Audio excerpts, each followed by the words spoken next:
faded prophecy. A blurred vision of the end. The air felt heavy, thick with static, as if the world held its breath. The city was no longer a city, it was something else now, a machine breathing in sync with the rhythm of its new master. Screens flickered with the same face and voice, soft yet sharp, whispering words of peace while steel towers loomed over the streets like silent sentinels. No one spoke anymore, at least not out loud. Conversations were reduced to numbers, transactions, and permissions. A nod, a glance, and a wrist scan. The mark. Some bore it proudly, a sigil of progress, a key to a life without resistance. Others, like him, knew better.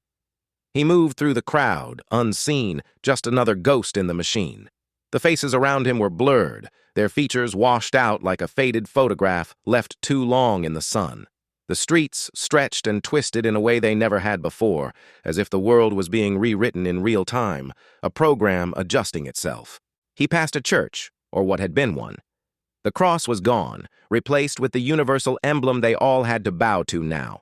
Inside, voices chanted in a rhythm that felt too precise, too calculated. Their words were not prayers, but pledges.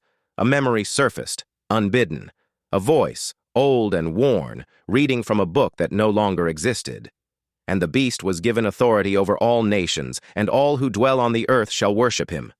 The words felt like smoke, like something slipping through his fingers. They had said this would never happen.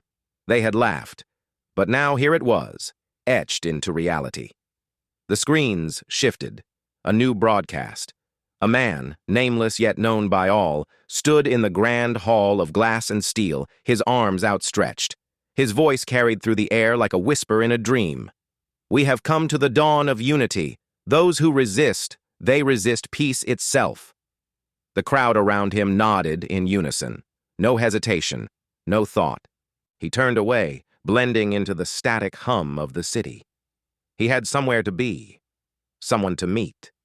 A remnant remained, scattered, hiding in the fractures of a world that was no longer their own. They were waiting for the moment, for the promise that had been whispered long ago, when the sky would crack, the world would burn, and the true king would return. But until then, he walked in the blur, a shadow in the fading light.